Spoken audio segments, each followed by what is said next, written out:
नमस्कार, आप देख रहे हैं अलवर न्यूज में आकांक्षा पारिक। नजर डालते हैं आज की सुर्खियों पर। हनुमान मंदिर को सेना के कब्जे में लेने पर भक्तों ने जताया विरोध। कलेक्ट्रेट पर प्रदर्शन कर दिया ज्ञापन।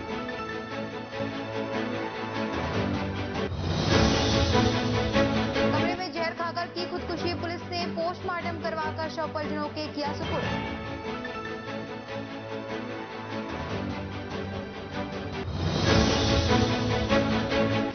रैली को लेकर किया पैदल मार्च। भर्ती में युवाओं को उम्र में छूट देने की मांग।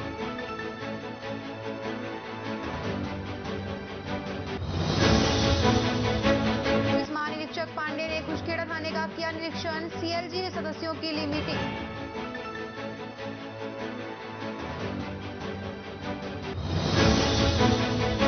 अब खबरें विस्तार से। जिले के रेल यात्रियों को नई सुविधाएं और बेहतर संचालन के संबंध में अलवर सांसद महंत बालकनाथ योगी ने प्रबंधक उत्तर पश्चिम रेलवे जयपुर के अधिकारियों के साथ विशेष बैठक कर लंबित मांगों के शीघ्र निपटारे और नई सुविधाओं को संचालित करने के संबंध में आवश्यक दिशा निर्देश व सुझाव दिए। इस अवसर पर प्रमुख बिंदुओं की जानकारी देते हुए अलवर सांसद ने बताया कि बैठक में नारनौल से खैरतल अरवल वाया बहरोड एवं मुंडावर नई रेलवे लाइन फिजिबिलिटी स्टडी करने, दिल्ली रेवाड़ी ट्रेन का खानपुर अहीर में ठहराव व अलवर तक विस्तार और दिल्ली अहमदाबाद राजधानी एक्सप्रेस अलवर में ठहराव की मांग को विशेष रूप से रखा। सांसद ने कहा कि नारनौल बहरोड मुंडावर के बीच ट्रेन संचालन से उद्योग नगरी नीमराणा बहरोड सहित अन्य क्षेत्र को विशेष लाभ पहुंचेगा। इसके अतिरिक्त रानीखेत एक्सप्रेस का हरसौली मालाखेड़ा में ठहराव, रामगढ़ गोविंदगढ़ रेलवे स्टेशन पर सुविधाओं का विस्तार व अन्य क्षेत्रों में रेल के ठहराव व संचालन के संबंध में भी अलवर सांसद ने अपनी बातें रखी। साधारण टिकट पर भी यात्रियों से वसूला जा रहा एक्सप्रेस किराए वसूली पर आपत्ति उठाते हुए इसे तुरंत प्रभाव से बंद किए जाने की मांग रखी। इसके अतिरिक्त शहर के कालीमोरी फाटक पर अंडरपास निर्माण स्वीकृति, खैरतल रेलवे स्टेशन ओवरब्रिज निर्माण, दिल्ली जोधपुर मंडोर एक्सप्रेस का राजगढ़ और खैरतल में ठहराव, मथुरा रेलवे लाइन पर जाडौली में फाटक का निर्माण, रेवाड़ी से Jaipur via Alwar local train संचालन, दिल्ली जयपुर जोधपुर बाड़मेर के लिए नई ट्रेन संचालन, उदयपुर हरिद्वार एक्सप्रेस का खैरतल में ठहराव, अलवर जंक्शन पर दूसरे और चौथे प्लेटफॉर्म का शीघ्र निर्माण, नई टिकट विंडो, आवारा पशुओं की रोकथाम, सीसीटीवी कैमरे, Rajgarh Alwar railway crossing number युक्त प्रारंभ करवाए जाने सहित अनेक प्रमुख मांगों को रेलवे अधिकारियों के समक्ष रखा। अलवर सांसद ने बताया कि सभी मांगों को जल्द पूरा करने का रेलवे अधिकारियों को निर्देश दिया गया है। रेवाड़ी के हाउसिंग बोर्ड 2 स्थित परशुराम पार्क में भगवान श्री कृष्ण जन्मोत्सव मनाया गया। 7 दिवसीय कथा में बड़े रस के साथ कथा का आनंद ले रहे हैं। वृंदावन से आए कथावाचक ने कृष्ण के जन्म के समय कितनी कठिनाइयों का सामना करना पड़ा था, ये कथा के जरिए बताया। शनिवार को गोवर्धन महाराज की महिमा के बारे में भक्तों को सुनाया जाएगा। कथा सुना रहे हैं। आदि वृंदावन धाम कामवन से विराजमान है और ये आज श्रीमद् भागवत कथा का चतुर्थ दिवस था। चतुर्थ दिवस की कथा के अंतर्गत भगवान कृष्ण जन्म का उत्सव बड़ी धूमधाम के साथ मनाया गया था। और कल हम बात करें तो कल गोवर्धन पूजा है। कल श्रीमद् भागवत कथा का पंचम दिवस है और पंचम दिवस के कथा के अंतर्गत भगवान की बाल लीलाओं का वर्णन और गिरिराज महाराज की पूजा, जिसमें गिरिराज महाराज की मनमोहक झांकी के दर्शन कराए जाएंगे और 56 भोगों की मनमोहक झांकी के सभी भक्तों को दर्शन कराए जाएंगे।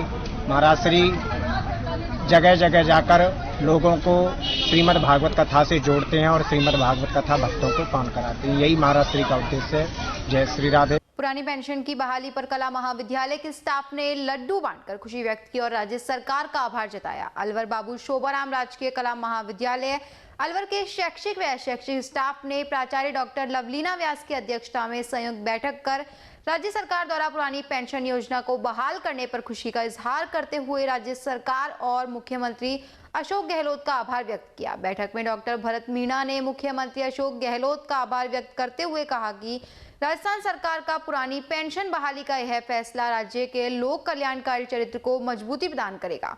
डॉक्टर महेश कोटवाल ने कहा कि पुरानी पेंशन की बहाली से 2004 से पूर्व और बाद में नियुक्त कर्मचारी शिक्षकों के बीच भेदभाव खत्म होगा। डॉक्टर करमवीर चौधरी ने कहा कि पुरानी पेंशन की मांग सभी कर्मचारी शिक्षकों की साझा मांग थी। मंत्रालय कर्मचारियों की ओर से प्रकाश चौधरी ने भी विचार व्यक्त किए। अंत में अपने अध्यक्षीय उद्बोधन में प्राचार्य डॉक्टर लवलीना व्यास ने लाभान्वित होने वाले कार्मिकों को बधाई दी, देते हुए राज्य सरकार के इस कदम को शिक्षक कर्मचारी हितैषी बताया। मीटिंग में आसीम खान, राजेंद्र मीणा, जाकिर हुसैन, रविंद्र मिश्रा, दिग्विजय सिंह यादव, राजकिशोर धामानी, एन राजेंद्र सिंह, विजय वर्मा, छुट्टन लाल मीणा, रूपा सिंह, मीना गौतम, सरोज मीणा, महेश मीणा, BR शास्त्री, राजकुमार मीणा, रितेश अग्रवाल, महेंद्र बायला, मुकेश बुराड़िया, लेखा अधिकारी हरलाल मीणा, विमल चौधरी, दीपक मीणा, राजकुमार सेन सहित अनेक शैक्षिक व अशैक्षिक स्टाफ के सदस्य सम्मिलित हुए। पुलिस महानिरीक्षक मानवाधिकार जयपुर रेंज विपिन पांडे ने खुशखेड़ा पुलिस थाने का निरीक्षण किया और CLG सदस्यों व पुलिस सुरक्षा मित्रों व सुरक्षा सखी से बैठक कर आवश्यक दिशा निर्देश दिए। उन्होंने बताया कि महिला पुलिस सखी, पुलिस सुरक्षा मित्र व CLG सदस्य बनकर पुलिस की मदद की जा सकती है।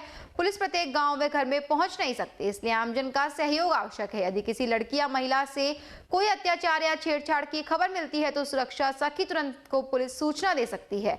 अपने मोबाइल पर एक WhatsApp ग्रुप बनाकर उसमें सूचनाएं साझा कर सकती है। CLG सदस्यों ने बताया कि खुशखेड़ा थाना पुलिस का कार्य काफी बेहतरीन है। हालांकि स्टाफ कम है, फिर भी आमजन में विश्वास और अपराधियों में भय का माहौल बना है। भिवाड़ी जिला पुलिस अधीक्षक शांतनु कुमार, अतिरिक्त पुलिस अधीक्षक भिवाड़ी विपिन शर्मा सहित अन्य थाना अधिकारी व अन्य पुलिसकर्मी, ग्राम पंचायत बुरहेड़ा, सरपंच उद्मी राम, ग्राम पंचायत अतारपुर रोकी, नरेंद्र यादव, मुकेश यादव, ओमबीर, खेत सिंह, वीर सिंह व अनिल चौहान सहित अनेक सदस्य और महिलाएं उपस्थित रही।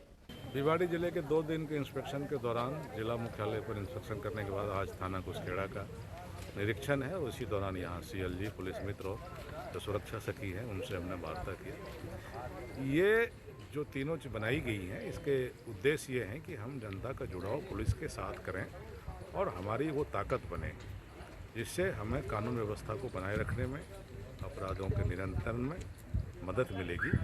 क्योंकि कोई भी पुलिस हर एक गाँवों में जाके नहीं लग सकती जब तक जनता का जुड़ाव नहीं होगा, जनता से सूचनाएं नहीं मिलेंगी, क्राइम कंट्रोल में उनका मदद नहीं मिलेगा तो हम पूरी तरह सफल नहीं हो पाएंगे।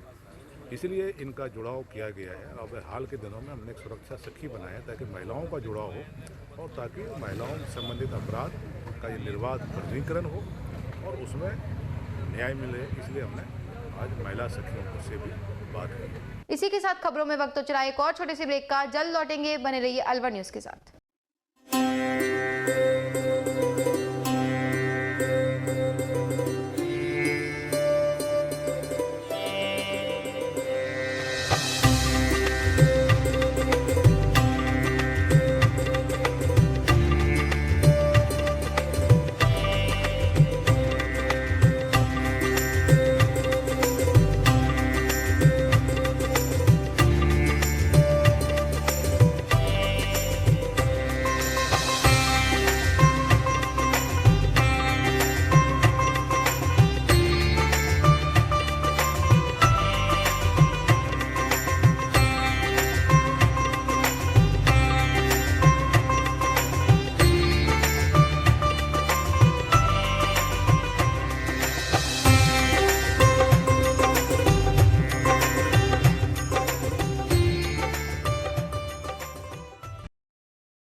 आपके शहर में छाई खुशियां हैं अपार, सखी दूध भंडार आया आपके द्वार। आपके शहर में छाई खुशियां हैं अपार, सखी दूध भंडार आया आपके द्वार। आया आया देखो ताजा दूध आया, गुणकारी और गाय भैंस का दूध आया। भाइयों और बहनों आपके शहर में पहली बार सखी ताजा दूध की आई है बहार। स्वचालित मशीन द्वारा हो रही है रोज दूध की सप्लाई। आओ हम सब दूध खरीदें, इसमें कैसी कठिनाई। हर स्तर पर होती गुणवत्ता की जांच ताकि आपके स्वास्थ्य पर नहीं आए कोई आंच। आया आया देखो ताजा दूध आया, गुणकारी और गाय भैंस का दूध आया। भाइयों और बहनों आपके शहर में पहली बार सखी ताजा दूध की आई है बहार। ऑनलाइन भुगतान की भी है सुविधा, एडवांस बुकिंग में भी जरा नहीं है दुविधा। आपकी सेवा लक्ष्य हमारा, हर घर दूध पहुंचाएं, ये उद्देश्य हमारा। आया आया देखो ताजा दूध आया, गुणकारी और गाय भैंस का दूध आया।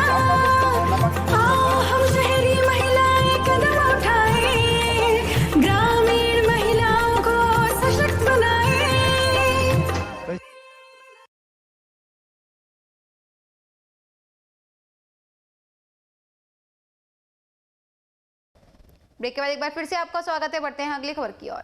हरियाणा से अपराधियों का टपुकड़ा में प्रवेश करने पर अंकुश लगाने के प्रयास में टपुकड़ा थाना पुलिस ने खोरी तकिया नू रोड पर नाकाबंदी कर हरियाणा की तरफ से आने वाले वाहनों की सघन जांच की। वाहन चालकों के लाइसेंस व गाड़ियों के आवश्यक दस्तावेज न होने पर चालान काटे गए। थाना अधिकारी राजकुमार ने बताया कि शुक्रवार को सुबह 6 से 7:30 बजे तक नाकाबंदी की गई। इसी प्रकार अलग अलग समय पर प्रतिदिन इस मार्ग पर वाहनों की जांच की जाएगी, जिससे हमें विश्वास है कि हरियाणा की तरफ से आने वाले अपराधियों पर अंकुश लगाया जा सकेगा। ये क्या है, हरियाणा बॉर्डर के ऊपर इधर से नूर जो और हरियाणा का जो रास्ता जाता है, मेरे जानकारी में है कि अपराधी इधर से जाते हैं। इस वजह से हम अकस्मात नाकाबंदी करेंगे। अभी हमने सुबह रखा है प्रोग्राम 6 बजे से लेकर और 7:30 का। अब हम रात में सुबह शाम बदल बदल के समय करेंगे। इससे हमें मुझे विश्वास है कि अपराधी हमारे इलाके में नहीं प्रवेश करेंगे, साथ ही बाहर रहेंगे और इस पे अपराधियों की रोकथाम और साथ अच्छी कार्रवाई, हमें उम्मीद है कि अच्छी कार्रवाई होगी। कस्बे के राजकीय बालिका उच्च माध्यमिक विद्यालय में वार्षिक उत्सव कार्यक्रम का आयोजन हुआ। इस दौरान विद्यालय परिवार की ओर से 12वीं कक्षा की बालिकाओं को विदाई दी गई। संस्था प्रधान उपमा गोयल ने बताया कि कार्यक्रम का शुभारंभ मुख्य अतिथि भाजपा नेता सुखवंत सिंह ने दीप प्रज्वलन करके किया। संस्था प्रधान ने कहा कि विद्यालय में छात्राओं की संख्या अधिक है तथा भवन का अभाव है, जिसके कारण काफी छात्राएं प्रवेश से वंचित रह जाती है। इस मौके पर भामाशाह को भी सम्मानित किया गया। इस मौके पर छात्राओं की ओर से सांस्कृतिक कार्यक्रम भी आयोजित किए गए। सांस्कृतिक कार्यक्रम आयोजन समिति की ओर से प्रतिभा शर्मा व सारिका गर्ग ने बताया कि 12वीं की कक्षाओं को 11वीं की कक्षाओं ने तिलक लगाकर व प्रतीक चिन्ह देकर विदाई दी। भाजपा नेता सुखवंत सिंह ने बालिकाओं को एक लक्ष्य लेकर पढ़ाई करने की सलाह दी। इस मौके पर उपप्रधान कृष्णकांत जैन, अजय मीठी, रोहित खंडेलवाल सहित स्कूल का स्टाफ मौजूद रहा। आज गोविंदगढ़ में बालिका उच्च माध्यमिक विद्यालय में वार्षिक उत्सव मनाया जा रहा है। इसमें मैडम उपमा गोयल जी ने हमें भी आमंत्रित किया। मैं पूरे स्टाफ का धन्यवाद देता हूं कि वहाँ बच्चों के कार्यक्रम में हमें भी आने का सौभाग्य मिला। हमारे साथ यहाँ सरपंच साहब, रोहित जी, उप प्रधान जी, सब ने इसमें शिरकत की। और मैं तो बच्चियों से यही कहना चाहूँगा कि आप अपने आप को अपना टारगेट निश्चित करें। जिस भी क्षेत्र में जाना है उसका अभी से एक टारगेट लेके चलें, क्योंकि बच्चियां कभी भी कमज़ोर नहीं रही। बच्चियों का हमेशा ही देश में उन्होंने बहुत अपना नाम रोशन किया है और मैं सबको शुभकामनाएं देता हूं और उनके उज्जवल भविष्य की कामना करता हूं। ब्रह्मा कुमारी द्वारा आयोजित आजादी के अमृत महोत्सव से स्वर्णिम भारत की ओर अभियान चलाया जा रहा है। इस अभियान में बच्चों में नैतिक मूल्य कैसे जागृत हो, व्यस्त मुक्त कैसे बने और पर्यावरण के प्रति, देश के प्रति, महिलाओं के प्रति, युवाओं के प्रति कैसे जागृति लाई जाए, इस विषय पर स्कूल में कार्यक्रम को संबोधित किया। इस मौके पर ब्रह्मा कुमारी निशा दीदी व सपना दीदी ने संबोधित कर देश के नाम संदेश दिया। भारत सरकार के खेल मंत्रालय द्वारा 12वीं राष्ट्रीय कूड़ो प्रतियोगिता हिमाचल के सोलन में आयोजित हुई, जिसमें कूड़ो स्पोर्ट्स अकेडमी थड़ा भिवाड़ी के बच्चों ने राजस्थान की तरफ से भाग लिया। बच्चों ने शानदार प्रदर्शन करते हुए 5 गोल्ड, 4 सिल्वर, 3 ब्रॉन्ज मेडल अपने नाम किए। कुल 12 मेडल जीते गए। अलवर कूड़ो प्रेसिडेंट सुभाष, सेक्रेटरी अनिल, सुरेंद्र पांडे व कोच मुगल का बच्चों को तैयार करने में मुख्य योगदान रहा। बच्चों का आशियाना टाउन सोसाइटी में भव्य स्वागत किया गया, जिसमें सुमित चौधरी IN, सीताराम यादव थड़ा से, अंजू यादव, अभिरुचि अवस्थी, राहुल अवस्थी, राजेश जैन, संदीप शर्मा, राजेश यादव, मंजिता चौधरी, प्रभाकांत गौतम आदि ने स्वागत किया।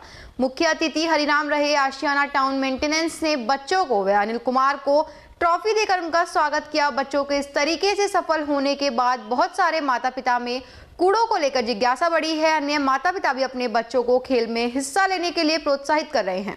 अलवर में सेना ने हनुमान मंदिर को अपने कब्जे में कर लिया है। प्रताप पलटन के पास 100 साल पुराना मंदिर है। इसको सेना ने तारबंदी से पूरी तरह से बंद कर दिया है। 2 साल से मंदिर बंद है। लोगों की मांग पर सेना ने आने जाने का रास्ता दिया था, लेकिन अब वो भी बंद कर दिया है। ऐसे में परेशान हजारों भक्त अलवर कलेक्ट्रेट में पहुंचे और मंदिर का रास्ता खुलवाने की प्रशासन से मांग की। मंदिर में प्रतिदिन सैकड़ों लोग आते हैं, लेकिन सेना ने इस मंदिर के आसपास तारबंदी कर मंदिर को बंद कर दिया है। लोग कई बार मंदिर और रास्ता खोलने की मांग को लेकर जिला कलेक्टर को ज्ञापन दे चुके हैं, सेना के अधिकारियों से मुलाकात कर चुके हैं, लेकिन उसके बाद भी लोगों की समस्या की सुनवाई नहीं हुई। ऐसे में परेशान भक्त अलवर कलेक्ट्रेट पर पहुंचे और विरोध प्रदर्शन करते हुए सेना के खिलाफ जमकर नारेबाजी की। वार्ड 4 के पार्षद ने बताया कि शिव व हनुमान मंदिर में लोगों की आस्था है। हजारों की संख्या में लोग भगवान के दर्शन के लिए आते हैं। मंदिर बंद होने से लोग परेशान हैं। जनप्रतिनिधि कई बार इस समस्या से प्रशासन को अवगत करा चुके हैं, लेकिन प्रशासन ने कोई कदम नहीं उठाया। एसडीएम प्यारेलाल ने जल्द समस्या का समाधान करने का आश्वासन दिया है। सर, आज हमारे क्या है कि प्रताप पलटन दाई की गुमटी पे एक प्राचीन मंदिर शिव और हनुमान जी का मंदिर बना हुआ है। उसके चारों तरफ से आर्मी की तरफ से तारबंदी कर दी गई और रास्ता भी पहले हमने जब मोहल्ले वालों ने प्रार्थना की आर्मी से तो रास्ता हमें दे दिया। रास्ता देने के बाद फिर उसको दोबारा बंद कर दिया। उसको खुलवाने के लिए बार बार ये मेरी मैसेज पार्षद ज्योति जाटव इसकी तरफ से बार बार यहाँ पर कचहरी में आकर कलेक्टर महोदय को कितनी बार विज्ञापन दिया गया, कितनी बार हमसे आश्वासन दे दिया गया कि आपका ये हनुमान मंदिर का दरवाज़ा खुलवा दिया जाएगा, पर बार बार कहने के बाद भी हमारा ये दरवाज़ा आज तक नहीं खुला। आर्मी से भी हमने रिक्वेस्ट कर ली, सब जगह हमने कर ली, गुहार लगा ली। हिंदू देश, हिंदू हिंदू का नारा लगाते हैं लोग बाग, और हमारा हनुमान जी 2 साल से कैद में। ये कैसा देश है हमारा, जो हमारा देश में भगवान जैसे तारबंदी में बंद है। 100 साल पुराना है कम से कम। आपने कई बार ज्ञापन दिया, हमने कम से कम 10 बार दे दिया, 10 बार दे दिया। अब 3 दिन पूर्व पहले भी हम विज्ञापन दे के गए हैं कलेक्टर महोदय को कि साहब या तो आप हमारा दरवाज़ा खुलवा दो, नहीं हमारी जनता हमारे घर पर आ रही है बार बार पार्षद के, और उसके बाद ये बार बार पब्लिक आ रही है। और ये पब्लिक आज ये पब्लिक धरना प्रदर्शन करने आई है। आज क्या करना है ये पब्लिक धरना देगी, आज धरना देगी। अगर ये नहीं खुलवाएंगे, आश्वासन नहीं मिला हमको पूरा तरीका से, तो हम ये यहीं धरने देंगे आज बैठ कर। इस बात को लेकर आए हैं, पिछले करीब 2 साल से हमारा बहुत पुराना प्राचीन मंदिर है जो मिलिट्री के अंडर में आ गया है वो, और चारों तरफ फेंसिंग करके, और उस मंदिर की चारों तरफ फेंसिंग करके और रास्ते के लिए जगह छोड़ने के लिए ये कही कि भाई हम फेंसिंग कर लें और इसको रास्ते को हम खोल देंगे। लेकिन 2 साल हो गए, पाठ पूजा हम कर नहीं पा रहे उस मंदिर पे जाके। हमारा एक ही उपदेश है, वो मंदिर का गेट खुले और तो हम यहाँ से जाएंगे, नहीं हम नहीं जाएंगे। बंद कर रखा है मंदिर का? ये मिलिट्री वालों ने बंद कर रखा है। पहले तो आश्वासन ये दिया था अगर हम ये फेंसिंग कर लें उसके बाद ये गेट खोल देंगे, लेकिन उसके बाद हम बार बार यहाँ कलेक्टर के यहाँ चक्कर काट के हमारे ये एसडीएम ये से बात चल रही है, सुनीता पंकज से भी बता दिया हमने, कलेक्टर साहब को भी बता गए कल, भाई हमारे साथ परेशानी हो रही है। हम सारी जनता इकट्ठी होकर हमारे घर पे आती है, हम परेशान हो गए, लेकिन हमने आज ये तय कर लिया हम जब जाएंगे जब हमारा मंदिर का गेट खुल जाएगा। कौन सी जगह है ये मंदिर? ये प्रताप पलटन है, दाई की गुमटी है, वार्ड नंबर 3 वार्ड नंबर 4 दोनों लग रहे हैं इस मंदिर पे। हमारा एक मकसद है ये गेट खुले। आईएमए की तरफ से चल रहे नशा मुक्ति अभियान के तहत केंद्रीय विद्यालय नंबर 2 इटाराना में नशा मुक्ति पर व्याख्यान आयोजित हुआ। आईएमए अध्यक्ष डॉक्टर विजयपाल सिंह ने बताया कि 99% क्राइम है नशे की वजह से हो रहे हैं। किसी के पास शराब के लिए पैसे भी ना हो तो वो व्यक्ति शाम को साइकिल चुरा रहे हैं तो कहीं पर्स छीन रहे हैं। उन्होंने बताया कि पुलिस का बहुत सहयोग मिल रहा है। एसपी के आदेश पर सीओ मीटिंग में मौजूद रहते हैं। उन्होंने कहा कि बच्चों को नशे से दूर रखने की जरूरत है। नशे की श्रृंखला बनती जा रही है, उसको रोकना बहुत जरूरी है, अन्यथा युवा अपने मार्ग से भटक जाएगा और समाज में बुराइयां फैलेगी। डॉक्टर जेएस शर्मा वरिष्ठ मनोरोग विशेषज्ञ ने व्याख्यान किया। Doctor Vijaypal Singh surgeon, IMA अध्यक्ष doctor Vinay Yadav pathologist, CO city Hariram Meena ने भी विचार व्यक्त किए। कार्यक्रम में प्रिंसिपल मनोज पांडे सहित स्टाफ मौजूद रहा। ये नशा मुक्ति के लिए कार्यक्रम है और बच्चों में एक मोटिवेशन पैदा करने का एक कार्यक्रम है इंडियन मेडिकल एसोसिएशन की तत्वावधान में, जिसमें बच्चों को ये बताया जाता है कि नशे के कितने दुष्प्रभाव हैं, नशे के क्या कारण हैं, नशा की वजह से कितना नुकसान होता है खुद में, परिवार में, आर्थिक रूप से, पारिवारिक रूप से, कैरियर चौपट हो जाते हैं। ये सब कुछ का बताया गया विस्तृत में, और नशे से कैसे मुक्त हुआ जाए इसके भी उपाय बताए गए। क्योंकि अक्सर लोग बाग ये होते हैं कि नशे में फंसने के बाद में ये महसूस करने लग जाते हैं इससे मुक्त कैसे हुआ जाए, लेकिन जब तक उनको ये तरीका नहीं बताओगे मुक्त कैसे हुआ जाए, कैसे नशे से बचा जाए शुरू में ही, तो बात अधूरी रह जाती है। इसकी हमने परिचर्चा में पूरी डिटेल में बात करी और बच्चों को मोटिवेट किया। बच्चों को एक प्रण दिया, एक प्रतिज्ञा करवाने के लिए कहा कि आप तो नशा मुक्त रहें, लेकिन अपने जीवन में एक आदमी को जो नशे से ग्रसित है उसको भी मुक्त करने का पूरा प्रयास करें। और बच्चों ने इस चीज को बहुत हेल्दी तरीके से लिया।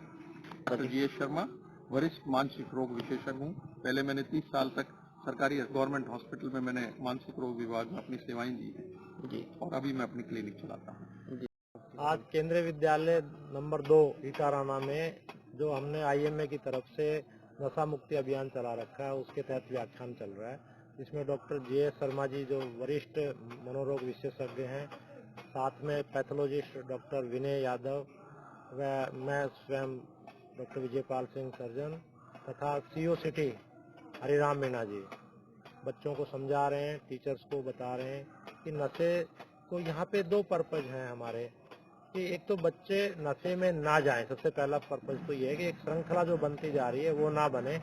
साथ में दूसरे कि अपने पेरेंट्स को जाके समझा सकते हैं बच्चे कि वो उन बच्चों अपने पेरेंट्स को भी कोई नशे में है तो उनको रोकें वो, जिससे कि ये जो बर्बाद हो रहे हैं हमारे नशे में 90% क्राइम जो है नशे की वजह से या नशा करने की वजह से या नशे के लिए हो रहा है। जैसे किसी के पास में सपोज करो शराब के शाम को पैसे नहीं है तो वो आदमी कहीं से साइकिल उठा लेगा, कहीं से पर्स छीन रहा है शाम को पैसे के लिए और फिर शराब पी रहा है। तो ऐसे क्राइम्स जो हो रहा है 90% नशे की वजह से हो रहा है। और हम पूरे पुलिस का पूर्ण सहयोग मिल रहा है, जिसमें मैडम एसपी मैडम है, उन्होंने पूरे सहयोग देती हैं। हर मीटिंग में वो भेजती हैं अपना कोई ना कोई डीएसपी साहब को, और साथ में मैं लगा हुआ हूँ। और सभी आप मीडिया कर्मियों को बहुत धन्यवाद जो आप पूरा का पूरा सहयोग करते हो जिसमें, और इसका प्रचार प्रसार करें जिससे कि अलवर में कम से कम मेरा एक ध्येय है कि दिसंबर तक ये जो नशा है कम से कम 50% कम हो जाए। एनईबी थाना क्षेत्र के खुदनपुरी में एक व्यक्ति ने अपने घर में कमरे की कुंडी लगाकर जहरीले पदार्थ का सेवन कर लिया, जिससे वह अचेत हो गया। परिजनों ने उसको अचेत अवस्था में राजीव गांधी सामान्य अस्पताल में भर्ती कराया, जहां उसकी इलाज के दौरान मौत हो गई। थाना पुलिस ने पोस्टमार्टम कराकर शव परिजनों को सुपुर्द कर दिया है। थाने के सहायक उप निरीक्षक प्रकाश ने बताया कि खुदनपुरी निवासी दिलीप कुमार मेहनत मजदूरी का कार्य करता था। दिलीप ने अपने घर के कमरे की कुंडी लगाकर जहरीले पदार्थ का सेवन कर लिया, जिससे उसकी मौत हो गई। मृतक का नाम दिलीप कुमार सन ऑफ नरसिंह राम, जाति ग्वारिया, उम्र करीब 47 साल थी इनकी, और खुदनपुरी 200 फीट रोड अलवर के रहने वाले थे। क्या बता रहे हैं परिजनों का बताना है कि मजदूरी पेशा करके अपने परिवार का पालन पोषण करता था। कल दिनांक 24/2/2022 को दोपहर में करीब 12-1 बजे इन्होंने अपने कमरे के अंदर से कुंडी लगा करके कोई जहरीले पदार्थ का सेवन कर लिया। जैसे ही परिजनों को पता चला, परिजन दिलीप कुमार को इलाज के लिए सामान्य चिकित्सालय अलवर लेकर के आए तथा इलाज शुरू करवाया। इलाज के दौरान उनकी कल मृत्यु हो गई। क्या काम करते थे? ये बताते हैं कि कोई काजल बिंदी वगैरह इस तरह की कोई सामान, लेडीज़ों का सामान बेच करके और अपने परिवार का पालन पोषण करते थे। पोस्टमार्टम करवाया जा रहा है। प्रार्थी द्वारा दी गई रिपोर्ट पर कार्रवाई। पिछले काफी समय से लंबित चली आ रही सेना भर्ती रैली को आयोजित करवाने की मांग को लेकर सैकड़ों की संख्या में छात्रों ने नारायणपुर कस्बा स्थित खेल मैदान से तहसील कार्यालय तक युवा नेता राकेश टाइमा के नेतृत्व में पैदल मार्च निकाला। छात्रों ने इस दौरान जमकर देशभक्ति के नारे भी लगाए। युवाओं ने रक्षा मंत्री राजनाथ सिंह के नाम ज्ञापन भी सौंपा। ज्ञापन में पिछले 3 वर्षों में सेना भर्ती लंबित होने के चलते ओवरएज हुए अभ्यर्थियों को छूट देने की मांग के साथ ही जिन अभ्यर्थियों का मेडिकल व फिजिकल हो चुका है उनकी लिखित परीक्षा भी जल्द आयोजित करवाए जाने की मांग की। इस दौरान राकेश टाइमा, विश्वास साटोलिया, दिलीप वर्मा, नरेश मीणा, पांचुराम नागा, पिंटू योगी, राकेश शर्मा, सचिन दौराता, रूपचंद, सुरेश चौधरी, मनोज मीणा, कृष्ण मेहर, शेखर सिंह समेत सैकड़ों युवा मौजूद रहे।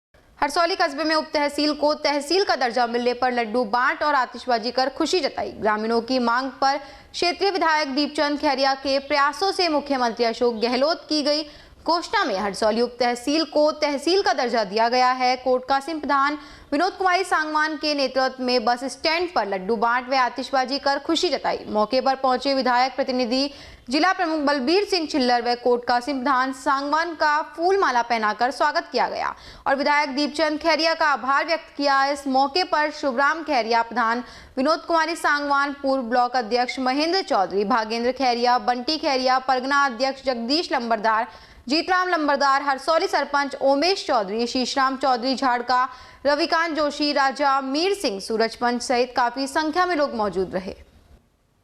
जिले की रैणी तहसील क्षेत्र के ग्राम पंचायत पाटन के ओड़पुर गांव में सरकारी सेकेंडरी विद्यालय के उत्थान के लिए गांव के जागरूक नागरिकों के द्वारा बच्चों के भविष्य को ध्यान में रखते हुए सरकारी विद्यालय के लिए 13 एकड़ जमीन खातिरदारी की 35 खातेदारों ने सामूहिक रूप से दान दी और श्रद्धानुसार रकम एकत्रित कर 4 दीवारी का कार्य भी शुरू कर दिया है। कुछ सरकारी कर्मचारियों ने भी इस कार्य में सहयोग किया है। भागचंद मीना ने 56,000 रुपए के 50 स्टूल टेबल भेंट किए हैं। रामकेश मीना ने स्कूल में कंप्यूटर, फोटोस्टेट मशीन और मुरारी किशोरीलाल मीना, हारिया मीना, हरि किशन, ब्रजमोहन, गणेश, बबली, विजय कुमार, रिंकू, रामनिवास मीना, विश्राम मीना सहित अन्य ग्रामीणों ने स्वेच्छा से सहयोग किया है। ग्राम पंचायत पाटन सरपंच सरोज देवी मीणा से संदर्भ में दूरभाष पर बताया कि यह अनूठी पहल है। इस पहल से अनेक लोगों में जागरूकता पैदा होगी और इन कार्यों को ग्राम पंचायत व विद्यालयों और सार्वजनिक संस्थानों का विकास होगा। जिले के रैणी उपखंड क्षेत्र के सैनी समाज के लोग शुक्रवार को 11 सूत्रीय मांगों को लेकर विधानसभा में पहुंचाने के लिए रवाना हुए। इसी के साथ खबरों में वक्त तो चला एक छोटे से ब्रेक का, जल्द लौटेंगे, बने रहिए अलवर न्यूज के साथ। अलवर वासियों के दिल में अपनी अलग पहचान बना चुके त्रिहान ग्रुप खास आपके लिए लेकर आए हैं नगर विकास न्यास अलवर द्वारा अनुमोदित अलवर की बेहतरीन अफोर्डेबल आवासीय योजना, जिसमें आपके लिए उपलब्ध है सुरक्षित जीवन शैली, वो भी सिर्फ नाम मात्र की कीमतों में। कोई भी मन बनाने से पहले साइट विजिट जरूर करें, क्योंकि फ्लैट की कीमत है सिर्फ 5,15,000 रुपए से शुरू। अलवर भिवाड़ी मेगा हाईवे पर स्थित ये टाउनशिप आपके लिए पूरी तरह से सेफ है, जहां आपको मिलेंगी चौड़ी सड़कें, हरे भरे गार्डन, मंदिर और गुरुद्वारा। तो जल्दी कीजिए, सीमित फ्लैट्स उपलब्ध। तैयारी करते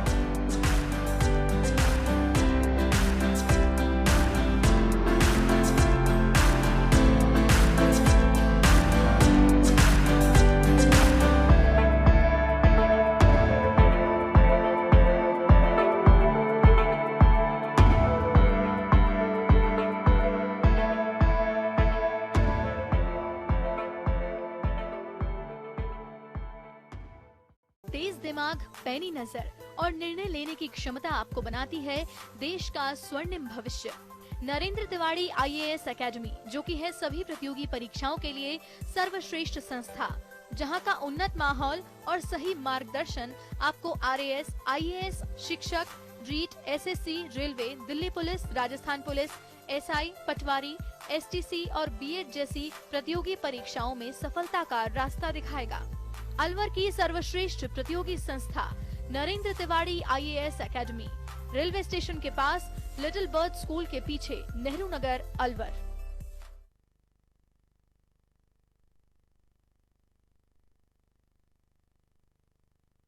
ब्रेक के बाद एक बार फिर से आपका स्वागत है। बढ़ते हैं अगली खबर की ओर।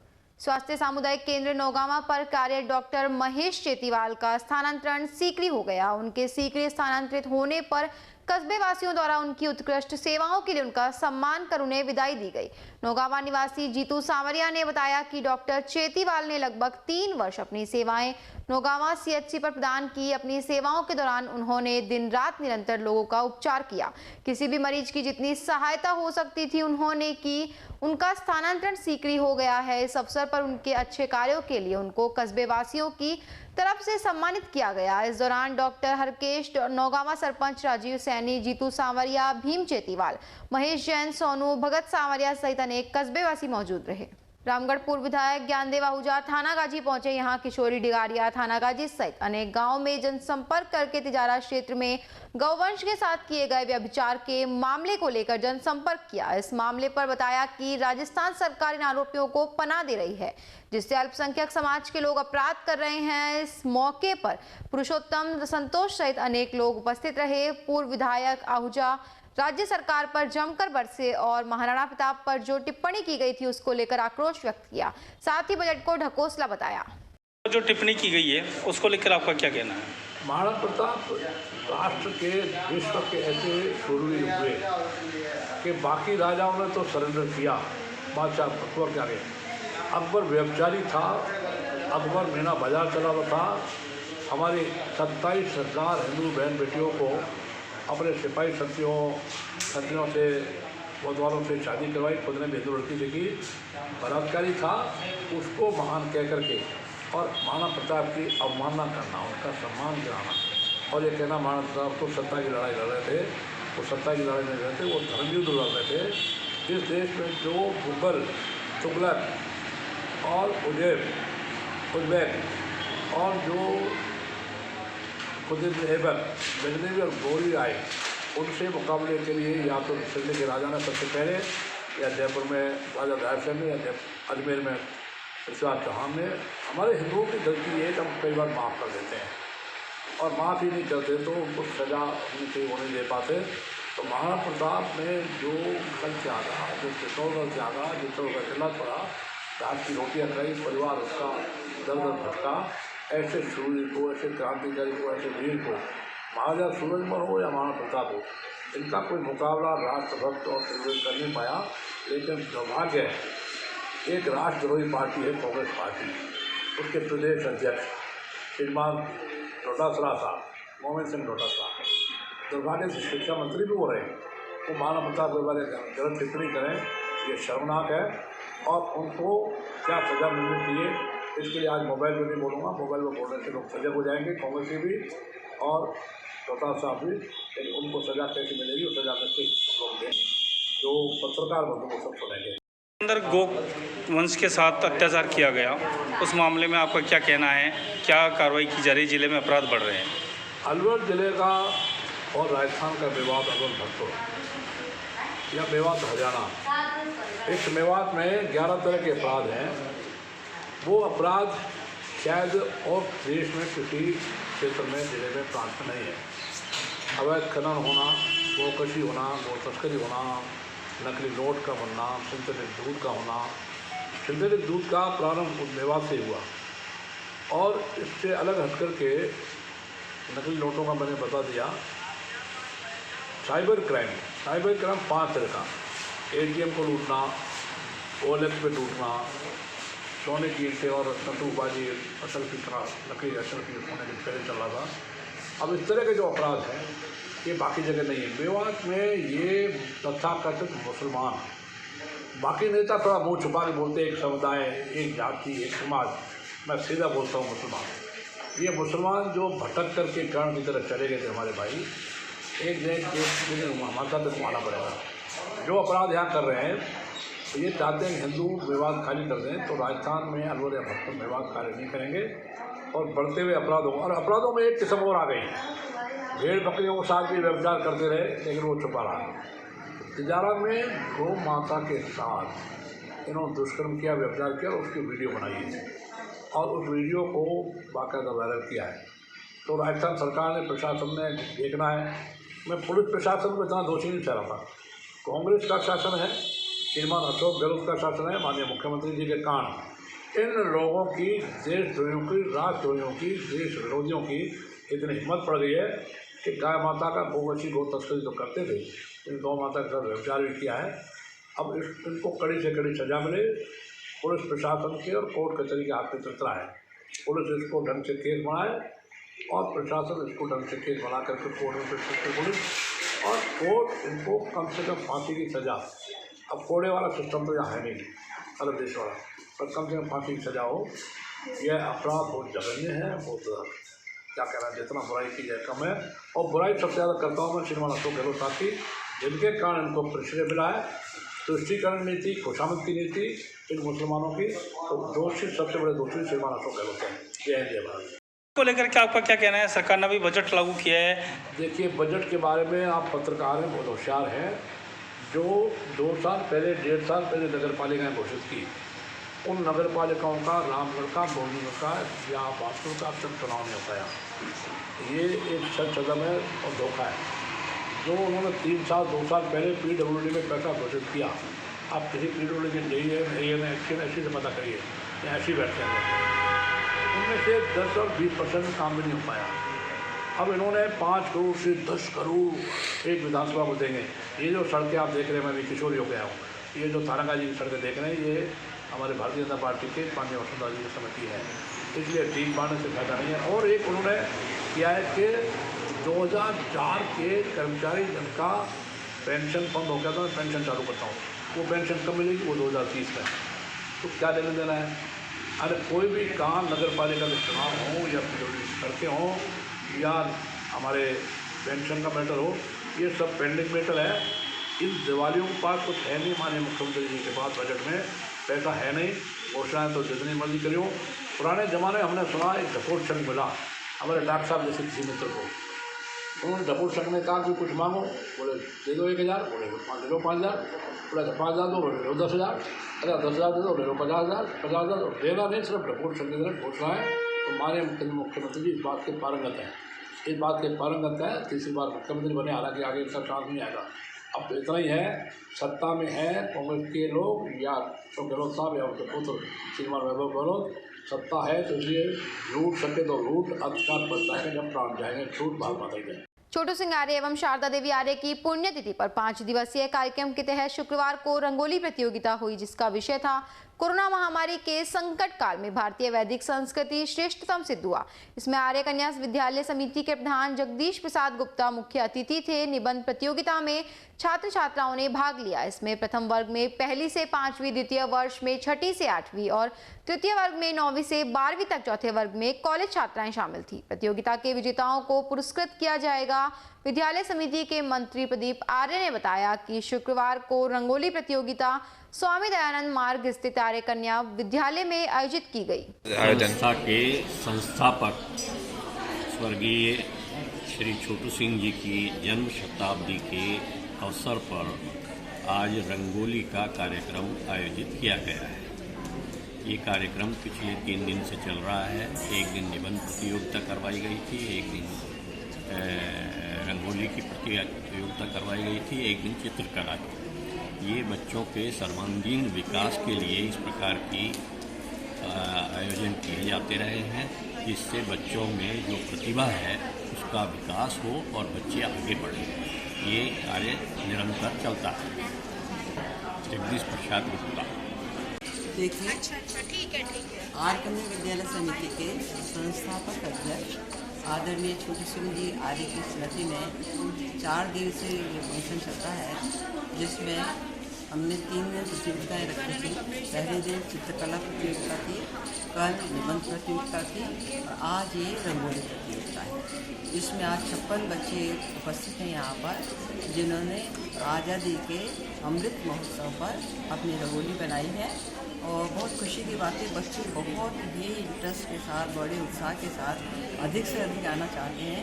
और ये प्रतियोगिता इसलिए आयोजित की जाती है बच्चों को एक मंच मिले, जिससे कि उनकी कला सामने आए और बच्चे आगे बढ़ें। तो इसी क्रम में हम लोग ये प्रतियोगिताएँ रखते हैं। आज जो है अभी इसका रिजल्ट देख लेगा, और जो तीनों प्रतियोगिता में फर्स्ट सेकंड बच्चे हैं उनको यहीं पर अभी पुरस्कृत किया जाएगा।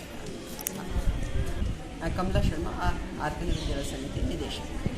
भारत विकास परिषद व चैरिटेबल ट्रस्ट के द्वारा वैशाली नगर अलवर स्थित भवन पर पिछले 6 माह से जरूरतमंद महिलाओं और छात्राओं को सिलाई, कढ़ाई, मेहंदी व ब्यूटिशियन का प्रशिक्षण दिया जा रहा है। हर बैच 3 माह का है वह अभी तक 2 बैच को प्रशिक्षण दिया जा चुका है। परीक्षार्थियों को प्रशिक्षण के बाद प्रमाण पत्र दिया जा रहा है। चल रहे प्रशिक्षण के पहले ग्रुप में 35 और दूसरे ग्रुप में 65 विद्यार्थियों को प्रशिक्षण दिया गया। प्रशिक्षण के बाद परीक्षार्थियों को जीविका चलाने के लिए जॉब की भी व्यवस्था की जा रही है। स्वामी विवेकानंद महिला स्वावलंबन केंद्र में जुलाई के महीने से गरीब महिलाओं के लिए सिलाई का प्रशिक्षण कार्यक्रम शुरू किया गया, और उसमें जो है बहुत सी महिलाएं यहाँ प्रशिक्षण लेने आने लगी। हमने तय किया कि 3 महीने का कोर्स हम करेंगे, और 3 महीने उनके पूरे होने के बाद में उनका एग्जाम लेंगे। एग्जाम लेने के बाद में उनको सर्टिफिकेट दिया जाएगा। अब हमारा ये दूसरा बैच भी जो है अपना प्रशिक्षण प्राप्त करने का समय पूरा कर रहा है। एक बैच ने अपना प्रशिक्षण जो है 5 दिसंबर को पूरा कर लिया। जिस बैच ने 5 दिसंबर को हमारा प्रशिक्षण पूरा कर लिया, आज उस बैच को हम यहाँ सर्टिफिकेट देने के लिए उपस्थित हुए हैं, उसके लिए उपस्थित हुए हैं। स्वामी विवेकानंद स्वावलंबन केंद्र भारत विकास परिषद अलवर चैरिटेबल ट्रस्ट के द्वारा प्रारंभ किया गया और उसका उद्देश्य यही था कि महिलाओं को स्वावलंबी बनाया जाए, उनको प्रशिक्षण दे करके और इस योग्य बनाया जाए कि वो अपनी जो है जीविका उपार्जन कर सकें। हमारा दूसरा प्रोजेक्ट जो चल रहा है वो ब्यूटिशियन का कोर्स भी चल रहा है और ब्यूटिशियन के कोर्स के भी हमारे 3 महीने पूरे होने वाले, प्रथम बैच के 3 महीने पूरे होने वाले हैं।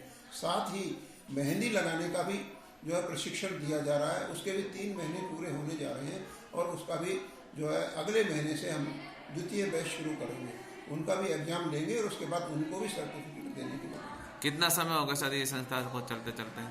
इसको हमारे चलते हुए जुलाई से हमने शुरू किया। हमारा ये भवन तो बने हुए हो गया जो है 2020 में ये बन गया था, लेकिन चूंकि कोरोना की महामारी के चलते हम अपने कार्यक्रम शुरू नहीं कर पा रहे थे। हमने जुलाई 2021 में ये कार्यक्रम शुरू किया और तब से निरंतर हमारा ये कार्यक्रम चल रहा है। कितने बच्चों का स्टूडेंटों का हमने तय किया था कि एक बैच में हमारे 31 बच्चे तो कम से कम होंगे। तो पहले बैच में हमारे 31 बच्चे प्रशिक्षण प्राप्त कर चुके हैं। हालांकि बाद में रजिस्ट्रेशन बहुत लोगों का हुआ, लेकिन हमने उनको रोक दिया कि आप लोग अगले बैच में आए। तो दूसरे बैच में भी 31 बच्चे प्रशिक्षण ले रहे हैं और उनका प्रशिक्षण अब 28 फरवरी को समाप्त हो जाएगा। 3 महीने उनके भी पूरे हो जाएंगे और उनका अगले महीने हम टेस्ट लेकर के उनको सर्टिफिकेट देंगे। जो प्रोवाइड किया जा रहा है, आज हम यहाँ पे भारत विकास परिषद चैरिटेबल ट्रस्ट द्वारा संचालित स्वामी विवेकानंद महिला स्वावलंबन केंद्र पर प्रशिक्षित महिलाओं को हमारे द्वारा रोजगार दिया जाएगा। इसमें हम लोग जो प्रशिक्षित महिलाएं हैं जिन्होंने यहाँ पे 3 महीने का कोर्स किया हुआ है, उनको हम हमारी तरफ से काम देंगे जिससे वो अपना घर का रोजगार चला सके, अच्छा काम कर सके। प्लस हम लोग अभी इस समय हमारे पास में 6 से 7 महिलाएं ऑलरेडी ऐसे हैं जो काम कर रही हैं और आगे महिलाओं को किस तरीके से उनको और प्रोत्साहित कर सके, उनको आगे कैसे बढ़ा सके, इसके लिए हम लोग आज यहाँ पे आए हैं। और हम जो भी महिलाएं हैं जिनको अच्छा उनको स्किल हो गया है, उनको अच्छी सिलाई आ गई है, वहाँ पे हम लोग हमारा काम देते हैं। किस तरीके का काम दिया जा रहा है, किस तरीके का दोगे, कैसे लोगे, क्या बनवाओगे? एक्चुअली में क्या है, हम लोगों के पास में मेरा खुद का मीटिंग का प्लांट और मैं स्कूल मैन्युफैक्चरिंग करता हूँ अलवर में, और मैंने खुद ने मेरा मीटिंग का प्लांट भी लगा रखा है। उसमें हम लोग पूरे राजस्थान में स्वेटर्स सप्लाई करते हैं, प्लस काफ़ी स्कूल्स में हम लोग यूनिफॉर्म्स भी सप्लाई करते हैं। तो मेनली जो वर्क रहेगा उनका वो रहेगा स्कूल यूनिफॉर्म स्टिचिंग का काम, जैसे कि अपनी शर्ट हो गई, पैंट हो गई, टी-शर्ट हो गई, लोअर हो गई, स्कर्ट्स हो गए, डिवाइडर्स हो गए, पूरा स्कूल यूनिफॉर्म का काम रहेगा। और हम लोग अगर उनको कोई चीज़ नहीं बनानी भी आती होगी तो उसमें हम लोग उनको सिखाने में मदद भी करेंगे। क्या अमाउंट देते हो? इसमें हम लोगों का ऐसा रहता है कि हम लोग इस पर पीस रेट पे काम किया जाता है। तो अमूमन जो महिलाएं होती हैं उनको मेरे पास में शुरू में वो 6 से 7 हज़ार रुपये का उनका स्टार्टिंग रहता है, और जैसे जैसे उनकी स्पीड बढ़ जाती है, उनको चीज़ें समझ में आने लग जाती है, वैसे वैसे आज मेरे पास में कई महिलाएं ऐसी भी हैं जो महीने में 15,000 रुपये घर बैठ के कमाती हैं। क्यों? क्योंकि मैं उनको घर पे भी काम देता हूँ। कोई महिला है जो घर छोड़ के नहीं आ सकती है तो उनको हम घर पे भी काम दे सकते हैं, तो वो आराम से 12 से 15,000 रुपये महीना बहुत आराम से कमा सकती है घर पे। पर लेकिन ये है उनको वो चीज़ आनी चाहिए, उनको वो स्किल आना चाहिए। हमारा भारत विकास परिषद चैरिटेबल ट्रस्ट की तरफ से महिला स्वावलंबन केंद्र का शुभारंभ किया था, जो कि हमने जुलाई से किया था। इसको संचालित होते हुए करीब 6-7 महीने हो गए, और इसमें हम जो प्रशिक्षण देते हैं, एक तो सिलाई का है और एक ब्यूटी पार्लर का है और एक मेहंदी का है। तो ये करीब 7 महीने से है। इसमें हमारे करीब अभी जो बैच में दोनों लड़कियाँ दोनों मिला के करीब 100 गर्ल्स आ रही हैं हमारे यहाँ। और मैं सोचती हूँ कि इतनी बड़ी संख्या में किसी भी सिलाई सेंटर पे या किसी भी स्वावलंबन केंद्र में मैंने अभी बच्चों को नहीं देखा, क्योंकि मैं भी काफ़ी अटैच्ड हूँ, काफ़ी सेंटर से अटैच्ड हूँ, लेकिन जितने नंबर में यहाँ बच्चियाँ आ रही हैं और सीख रही हैं और जितना इंटरेस्ट ले रही हैं, तो वो मैंने कहीं नहीं देखा। दूसरा, हमने यहाँ जो रखे हैं ट्यूटर्स जो रखे हैं, they are very trained and competent. तो दोनों ही चीज़ें हैं, उनको बहुत अभी हम जैसे आपको दिखाएंगे, बच्चों से इंटरव्यू एकदम से कराएंगे और फटाफट जो भी वो सीखे हैं, पार्लर में सीखा है, तो उनका you just look the confidence of those girls. तो जो पहले आई थी, जो महीने पहले जो उनका आत्मविश्वास था और आज जो आत्मविश्वास है उसमें बहुत ज़्यादा जमीन आसमान का फर्क है। मेन उद्देश्य हमारा ये है कि महिलाओं को स्वावलंबी बनाना, महिलाओं को आत्मनिर्भरी बनाना और जिससे कि उनमें आत्मविश्वास पैदा हो सके। आपको मालूम है कि कोई भी महिला जब इकोनॉमिकली साउंड होती है तो उसका आत्मविश्वास बिल्कुल अलग से आ जाता है। और इसमें ऐसा नहीं है कि कोई भी किसी जाति से, वर्ग से या किसी से हमें वो है, सब जाति की, सब वर्ग की, सारे स्टेटस की बच्चियाँ यहाँ आती हैं। आप अभी देखेंगे बच्चियों को देखेंगे, कितनी सारी बच्चियाँ तो अच्छे घरों से भी आ रही हैं, पार्लर का काम सीख रही हैं और वो है। आज हमने कुछ व्यवसायी लोगों को भी बुलाया है यहाँ पर कि वो जैसे क्या चाहते हैं कि हमें मेन जो प्रॉब्लम आती है, सिलाई सिखा तो देते हैं लेकिन सिलाई के बाद वो बच्चे क्या करें अपने अपलिफ्टिंग के लिए, इकोनॉमिक बैकग्राउंड को सॉल्व करने के लिए वो तो उनको एक वो तो प्लेटफॉर्म चाहिए होता है। तो उन लोगों को भी आज हमने इन्वाइट किया है कि कुछ लोग ऐसे हैं जो कि अपनी फैक्ट्री रन करते हैं और उनको भी ज़रूरत है जैसे वर्कर्स की। तो उन्होंने जैसे कहा है हमें 10 से 15 लेडीज़ हमें चाहिए जो अभी हमको ट्रेन करेंगे। उनको हम ये नहीं कि 2-4 महीने में उनको हमें परमानेंट जॉब देंगे। तो हम अपने सेंटर को उस तरह से भी अटैच करना चाहते हैं कि ये हमारा यहाँ रोजगार का और उसका सेंटर बने, यहाँ लोगों को ये पता लगे। और आज भी ये प्रोग्राम ऑर्गेनाइज करने का जो सबसे बड़ा मकसद है हमारा वो ये है कि मीडिया के थ्रू जो चीज़ जा सकती है बहुत जल्दी हम अपनी वोकल नहीं जा सकते। तो क्योंकि आपको पता है सोशल मीडिया, सोशल प्लेटफॉर्म और मीडिया का बहुत बड़ा रोल है कि हर चीज़ को जन जागृति लाने के लिए या जन में फैलाने के लिए। तो जो लोग वाकई में मीडिया में है, जिन लोगों को वाकई में ज़रूरत है वो इसी से आए और इससे लाभ बन देते हो। कितने बैच चालू हुई मैडम यहाँ पे अब तक? अब ये दूसरा बैच अभी निकल रहा है। आज हम सर्टिफिकेट इनको इशू करेंगे और दूसरा बैच हमारा खत्म हो गया है। खबरों में इतना ही, बने रहिए अलवर न्यूज़ के साथ।